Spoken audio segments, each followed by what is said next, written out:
ce qui est en train de se jouer. Je vais être cruel, Jean-Jacques Brien, je vais être violent, pardonnez-moi, non, c'est avec beaucoup d'amour.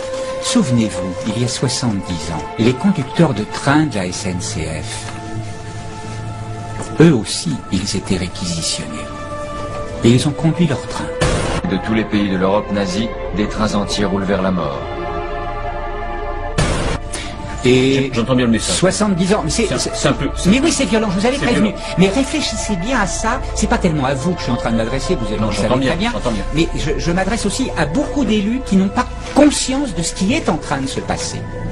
Parce que ce qui est en train de se passer, c'est pas une simple opération vaccinale. Ce nouveau vaccin anti-H1N1 a été créé en un temps record, du jamais vu dans toute l'histoire de la vaccination. Je n'ai pas envie de jouer dans cette manipulation-là. Et non seulement je n'ai pas envie de jouer, mais il est très clair qu'avec une quantité de personnes ici en France, nous agissons et nous allons continuer à agir, non pas pour voir ce qui se passe, mais pour empêcher. Si on veut une pandémie, il faut obligatoirement une mutation. Pour qu'il y ait une mutation du virus, il faut une intervention humaine. La vaccination contre la pandémie risque, je dis bien risque, il n'y a pas de certitude et je prierai volontiers pour me tromper, mais ça risque, et il y a malheureusement un risque important d'aggravation, de déclenchement de virus beaucoup plus virulents qui puissent entraîner une pandémie. J'espère que le gouvernement aura le sens du discernement et qu'il lèvera cette campagne de vaccination. On voit en Afrique qu'ils ne pourront pas avoir droit au vaccin. Mais je dis, excusez-moi, c'est ce qui va peut-être les sauver. On se demande si on doit rire ou pleurer parce que les campagnes de vaccination, la machine est lancée. Ça, c'est un risque sanitaire très grave par rapport à ce que disait M. Marc Vercouter, tous les adjuvants qu'il y a dans les vaccins, le mercure. On a découvert quand même que GlaxoSmithKline, pour accélérer le processus de fabrication du vaccin, avait exceptionnellement mis du mercure dans ces vaccins. On court vers une catastrophe sanitaire si on n'y fait rien.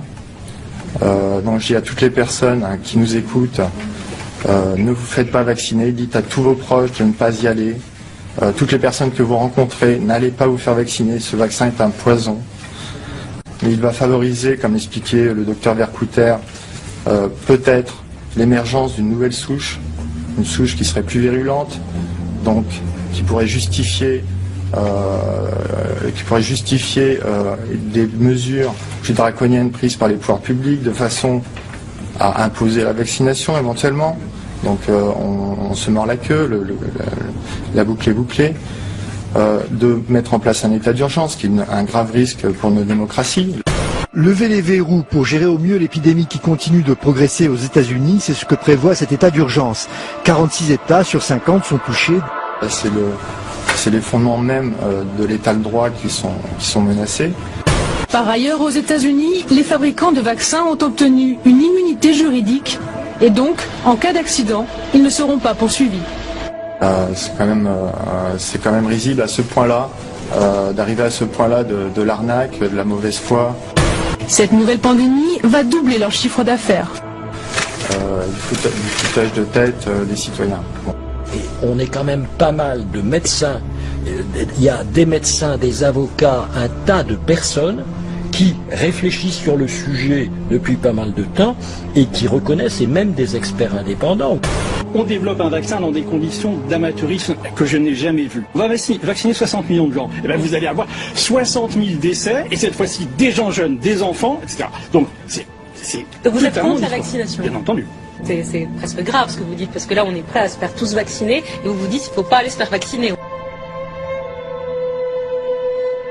Bon, je suis un spécialiste de médicaments et je suis contre les médicaments qui sont mal développés. Je vous dis, ce vaccin-là, c'est pas qu'il est mal développé, il n'est pas développé. Il n'est pas développé. Vous avez le professeur, je répète, le professeur Gentilini, qui est quand même membre, ancien président national de la Croix-Rouge, et qui est membre de l'Académie de médecine, et qui dit c'est une mesure, cette campagne de vaccination, de l'indécence. Que pour moi, l'enjeu là, c'est d'empêcher que cette campagne de vaccination se fasse. Parce que je n'ai pas envie que mon voisin petits vieux mal informés et que tout ça dépasse, se fassent potentiellement empoisonnés par ces vaccins, ni les enfants de ma voisine, etc.